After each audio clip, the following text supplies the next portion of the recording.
Everybody, welcome back to another episode of Card Talk, a podcast where we spend just a little bit of time talking about cards from Lord of the Rings card game. I'm your host, Dave Walsh. And I'm Grant Thompson, just along for the ride. And I'm Ted Bennick, and I am excited, and I love to drink wine. Also, Yeah. and we're gonna have a great episode. I can Ted, can I just ask? Do you know that I named the episodes after the cards that we're talking about? Like, you're not. People aren't surprised when they're like, oh, I can't believe this. We're not like burying the name of this. It's like, yeah, maybe that'll be the episode from here on out. I know, but Guess the card by Ted's awful puns. Yeah, it's I just can't even right now. It's my joy. It's my joy, and so I'm just gonna keep doing it. He's got the joy down in his heart. Down in my heart. Where? Down in my heart. Okay. Oh man. Anyways, well, Ted, Grant, maybe we'll kick Ted off the show. But seriously, it was everybody, fun while it lasted. Yeah, it was fun while it lasted. Thanks, guys. Ted. Yeah, right.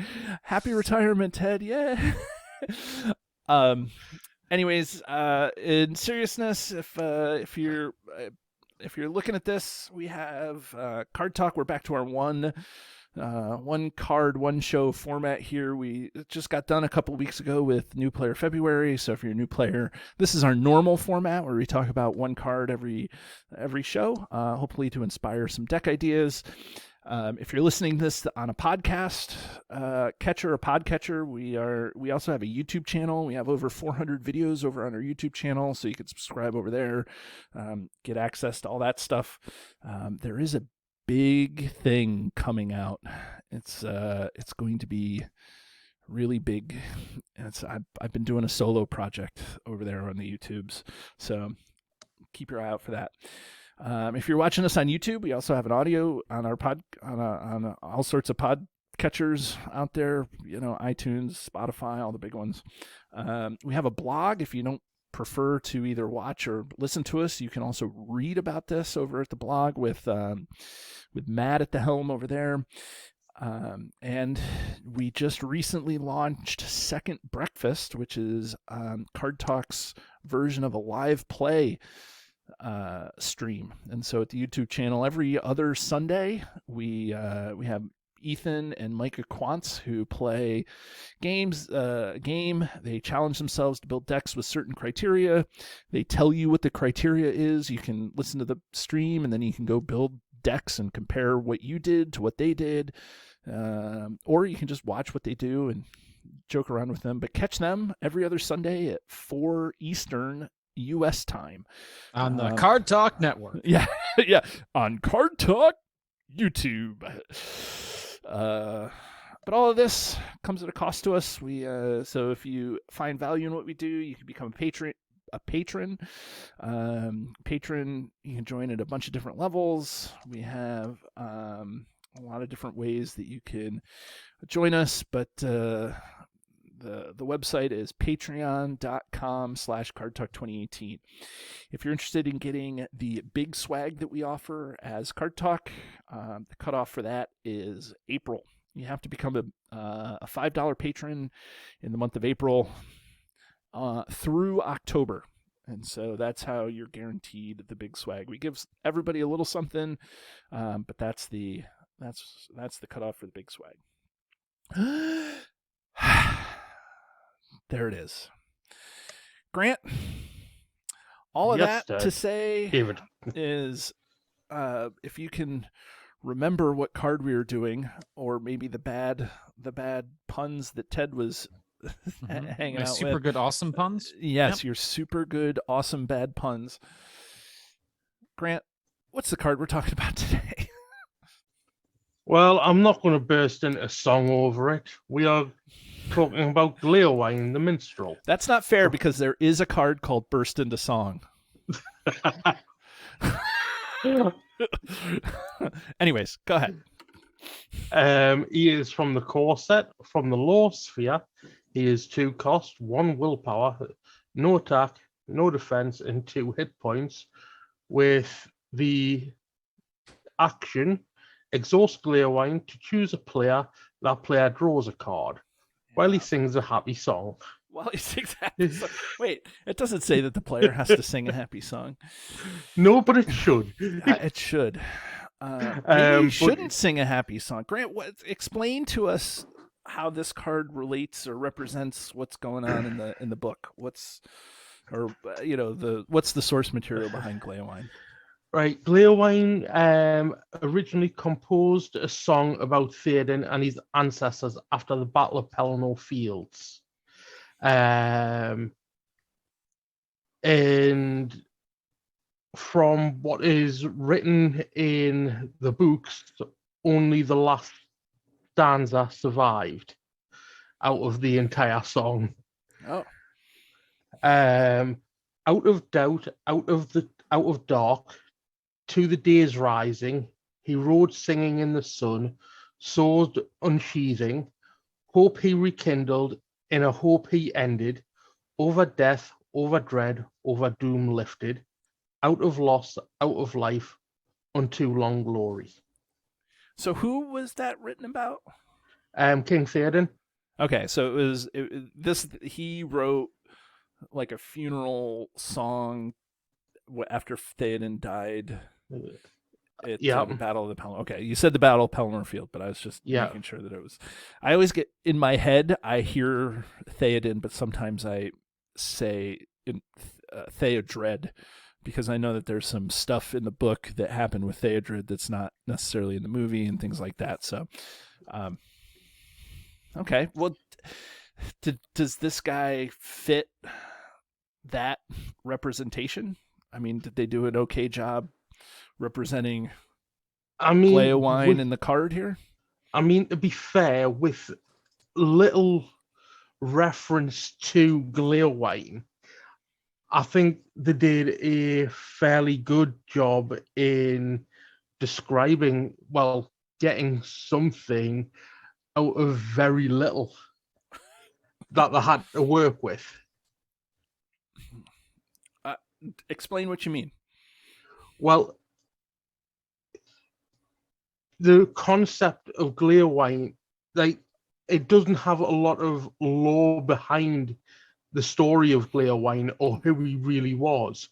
So for them to do a okay representation like they've done with the fact of having such a little amount to actually go off, other than Gleowine was a minstrel of the King's House of Rohan, and that little excerpt from the Battle of Pelennor Field, after the Battle of Pelennor Fields, there's nothing really known about Gleowine other than what he was done in the online game. There's no other actual source material to work off.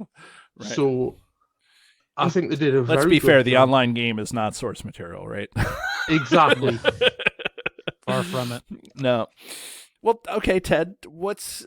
So? I mean, you hear Grant talking about this. So, did they nail the theme? How is this minstrel able to get you to draw one card? Like, what's the? Well, I think the underlying theme here is that music is inspirational, and I think the way this game translates inspiration is to either in resources or cards, because those are the two tools you have to, build your board state or make your heroes or your fellowship stronger.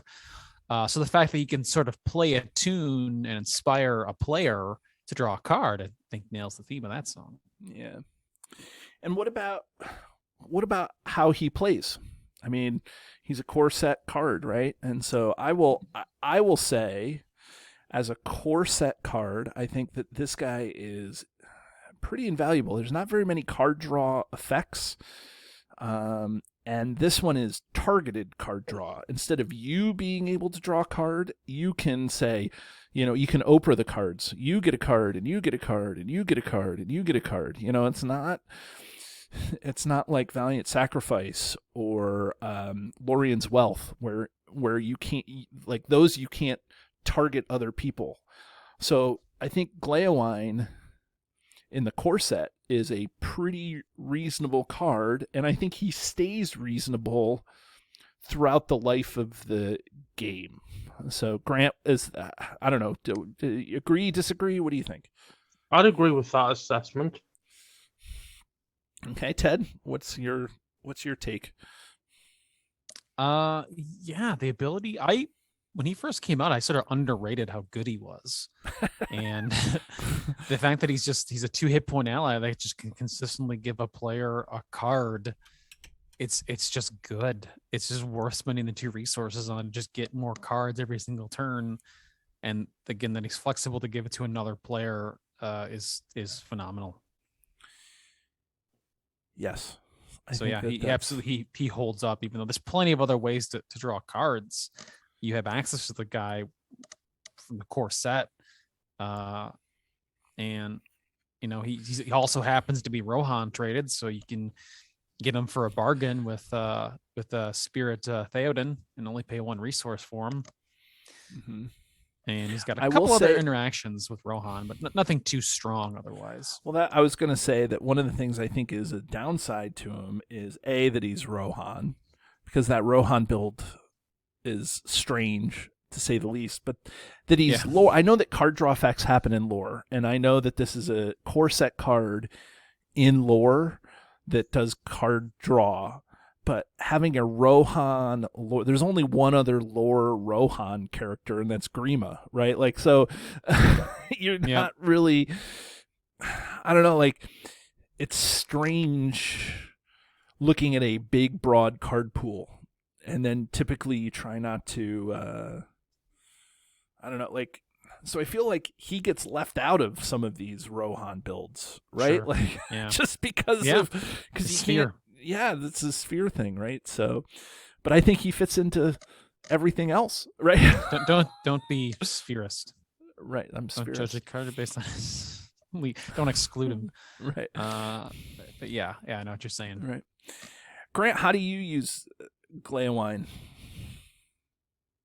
I use them to draw cards. That's how I use them. But, when you're building a deck, in what ways do you use him in deck building? Generally, he's a decent 2-cost ally. With 2 hit points, he can survive, say, a nasty treachery like Necromancer's Reach or Evil Storm. And he's ideal if you are playing multiplayer because it's targeted card draw. You can choose a player for that player to draw a card. And he's great against some teching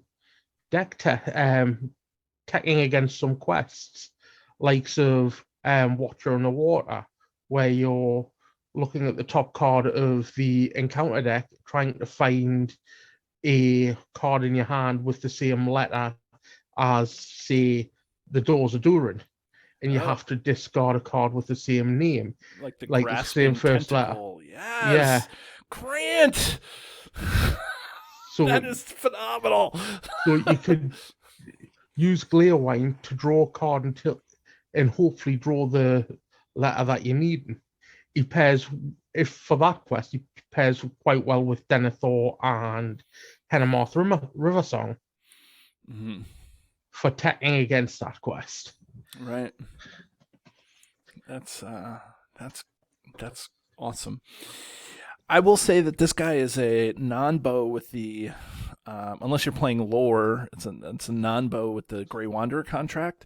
And this is because I figured this out the hard way. The Grey Wanderer contract, you're allowed to put 1 off-sphere card into play at the beginning of your turn, but it can't be a unique card. So you can't do that. So unfortunately, if you're playing some some non-lore hero, you can't use Gleowine in those decks, which I think would be awesome to use that. But does he work particularly with any of the contracts? Like particularly well? Well, he works in the Fellowship contract. Oh yeah. I mean, because he's a cheap, unique ally in a sphere that you may be using. Messenger of the King. He would be worth 3, and he would be like Bilbo, but better Bilbo, right? Yeah, you have to exhaust him, but sort of, yeah. All the readying effects go onto heroes, though, right? So it's so easy to ready people. Anyways, sorry. Go ahead, Grant. I would probably rate him as a mini Beravor in a Messenger of the King deck, rather than Bilbo. Baby Beravor. Yeah. Yeah, exactly, because the fact that Beravor exhausts to draw 2 cards, Gleowine exhausts to draw 1. It would still be better than Lore Bilbo. And there's no freaking limit. Exactly.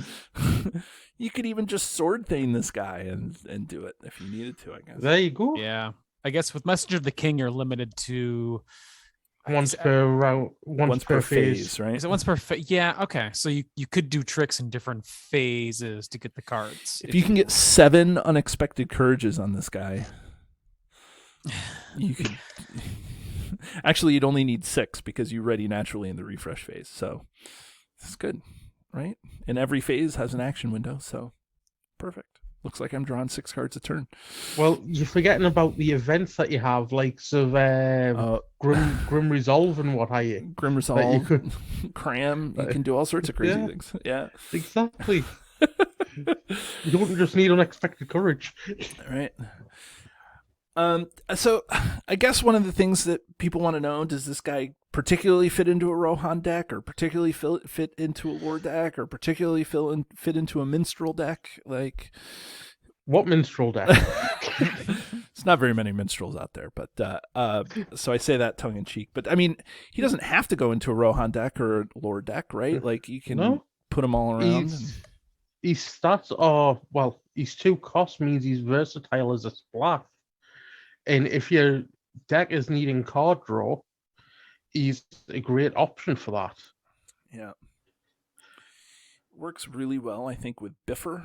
You know, if Biffer is your one lore hero, because I think, if I'm not mistaken, I think Biffer takes a resource from somebody and puts it on him, right? Yeah, you can give a resource to Biffer in order from another hero's resource pool. So there you go. You can just steal a resource from somebody. Ted, give me my resource. And then you get Biffer, and then Biffer has 2 resources, and you get a first round Gleowine, draw a card. Oh, you gave me a resource, you get to draw a card. You know, like yeah. You could just be the troll that David is. Okay, thank you for the resource. I'm taking the card. Yeah, I do that often. And I think that this card speaks to the incremental part of this game, right? Like, one card doesn't seem all that crazy, but you know, like, just draw 1 card and then draw another card. Like, you're going to find that having that extra 1 card is going to be better than you think it is, right? Definitely, because 1 card equals more options. Even if it's the card that you don't need, it's still another option for, say, the next turn if you survive. Mm-hmm. Right. Yeah.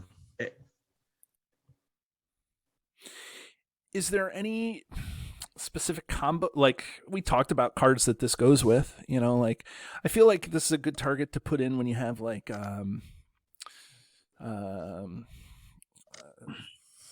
why can't I think of it?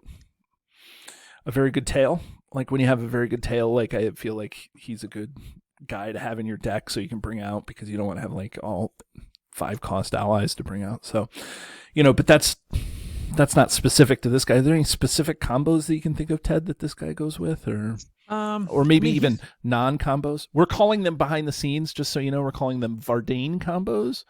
There's regular combos that work, and then there's Vardane combos that don't work. he's just his ability to just draw cards is generically good, and that's really all you're going to be using him for, is to get cards in your hand to enable your other combos. So we mentioned that he's Rohan traded, so he can benefit from the Spirit Theodred. He also he pairs kind of nicely with Galadriel, because the turn he comes out, he will quest without exhausting. So you get the benefit of that one willpower the turn he comes into play, and then can draw the card later in the round. But aside from those two things, you really just want to put him into play and start. Yeah, I don't see you doing much like trying to bolster his willpower or anything like that to try to make him. There's a lot more attachments nowadays. He's at least got 2 hit points, which is nice. If you really want to make him sturdy, you could put like a Squire's helm on him from Leadership Sphere that just gives him 2 more hit points, just to make sure he continues to live. From sort of like too much damage hitting the table or unexpected damage. We'll have to do that Squire's helm at some point. That card, I love that card. Anyways, go ahead, Grant. I was just going to say, if you are taking damage and you want to keep them around, Gamling's always a good choice to have on the board with them. You can do the Rohan shenanigans with gambling and things like that. Yep. Yeah, and so I think I agree. I don't think that there's like anything particular. Like, there's nothing special that you're like, oh, this is a really good thing. I'm sure that like if you're one of these people that loves to like draw cards, then this guy is going to go into your deck, but that's not like that. Nothing special about it, right? Like you're not seeking to, put Valiant Determination on him so he doesn't exhaust a quest or like things like that. So, well, you might if you're running a Fellowship deck. Well, that's true, because Fellowship gives everybody +1. He can defend if he needs. There's if you're at the very end and you need a chump to defend, you could use him to defend and not draw the card. That's always reasonable. But yeah, I don't think that you are. Again, I just don't think you have a ton of combos that you're specifically running with this guy. No, like I say, you probably might want to use like Common Cause to ready him in order to draw a second card with them. So let's just think about this with Corset. Let's go with me on this. So what's Common Cause, right? It's exhaust. Is it exhaust another character or ready a character? I thought a Common Cause, I think, is hero specific though, right? Yeah, isn't it a hero? You can't do it. Okay, so that's not going to work there. I was going to say you could sneak him into play. You could draw a card. You could ready him with Grim Resolve, and then you could exhaust him again. So because he doesn't have a limit, there's got to be a way that you can break it a little bit, but I don't know. Who knows? We've probably beat this card. Yeah, there's probably not much else to say, pretty but simple. Yeah. You just put him into play, draw cards when you need it, and it's a staying power to sort of build your board state, I think. So it's great. What about the art? This guy is universally loved by the veteran players, I think, or at least universally made fun of by the veteran players. So, Grant, you've been around longer than I have. What's your take on Gleowine's art? Gleowine's art isn't bad. I mean, he's a minstrel, but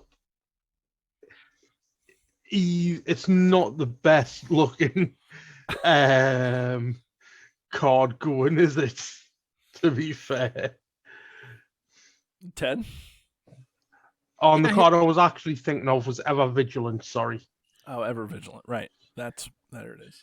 Choose and ready one ally. Yep. Oh, yep. Right. Gleowine. Yeah, art's just normal. I mean, he's got like lighter, there's a lot of like sun or light in his picture because he's a minstrel and it's kind of having that warmer feeling to it. And those colors are nice, but the rest of the piece itself isn't very distinguished. But I don't mind it. Just I think we mentioned this before in a game that has such stellar art, even the good art, just kind of like when the bar is so high.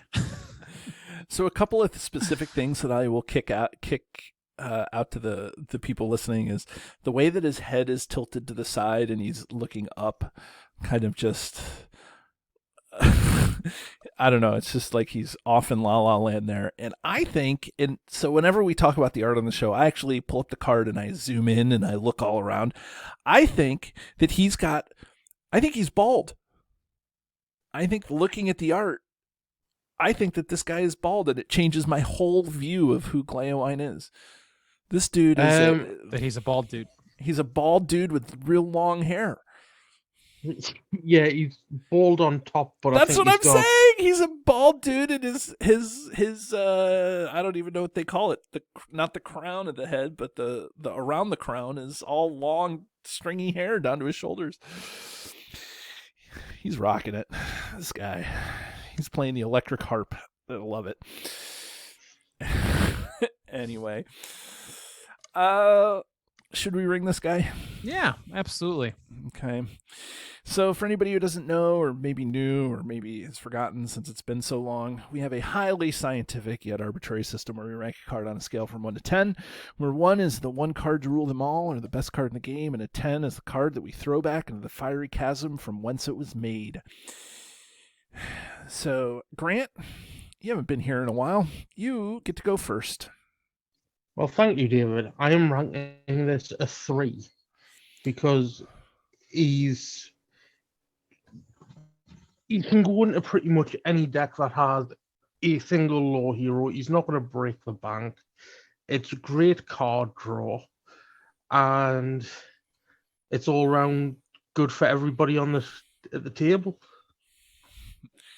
Okay, and I've made Ted go first a couple of times here, so I'm going to go Take next it, Dave. here. Let's see.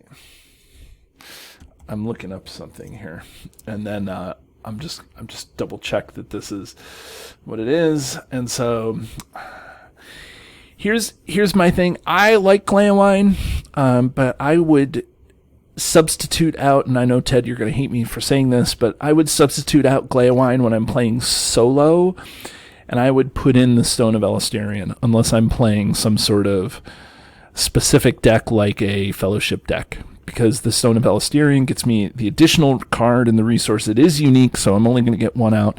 And I know what everybody's going to say. They're like, play both. I get it, but if I had a choice, I would play the guarded Stone of Elastarian, probably in a solo game before I would play Gleowine as a 1-to-1 comparison. Okay, but as I play with more players, as I play 2-player, 3-player, 4-player, I think that I would choose Gleowine over the Stone of Elastarian. First of all, because if I was playing the guarded card, people would probably kill me at the table. But secondly, I think it's just great to have that flexible card draw. So having said that, I would put Gleowine probably around a 4 for me. He's inspiring some of my builds, but not as many as maybe a multiplayer guy. And there's just so many card draw effects out there that it's just, you can't have all card draw effects in your deck, because then you're just drawing card draws, right? Like a deck of card draw effects is just drawing more card draw, and it doesn't get you anywhere. So anyways, that's what I have to say. So Ted, what's your take on Gleowine? Yeah, I'll ring him at a 3 just because he's consistent card draw. You can put him on the table, he has that effect, you know exactly what he does and what to expect out of him. In the turn where you're like, we really need willpower, he happens to have one, and he's sturdy, a little more sturdy at 2 hit points. His disadvantage, I suppose, is that if you get him later in the game, he's not going to help. He's going to maybe cycle through to try to get you one more card. His value is, the earlier you get him out, the better his value is, right? Because then he's drawing you more cards for the same 2 resources. So getting him out earlier helps, but even then, like mid game, if you draw him turn 4-5, then you play another 4 rounds or something, and he's drawing you 4 cards, and again you've also given it to the player that needs it more. That's worth its value too. Right. So give him a 3. Yep. Okay, well, there you have it. That's our episode on Gleowine, and I just want to take a moment to thank all the patrons that are out there who have supported the show, whether you've been supporting it for just a couple of days or whether you've been here since the very beginning. Thank you to all our patrons and everybody out there.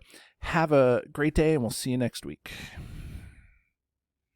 Do you love the content? Here's what you can do to stay connected. Become a patron. The money collected through Patreon goes into keeping the lights on here at the podcast. We love our patrons, and you can join at many different levels. Visit patreon.com/cardtalk2018. You can subscribe to us, whether you're watching our YouTube channel or you're listening to us in your favorite podcatcher. Hit the subscribe button to get notifications of all our new episodes. Didn't know we were an audio podcast? Find us by searching Card Talk to get access to our 120 plus regular episodes. Didn't know we were a video channel? Find us by searching Card Talk LOTR LCG on YouTube, and there you can find not only our regular episodes, but you can find our bonus playthroughs and other content related to the game. Want to get a hold of Ted, Grant, or myself? Feel free to email the podcast at cardtalk2018@gmail.com.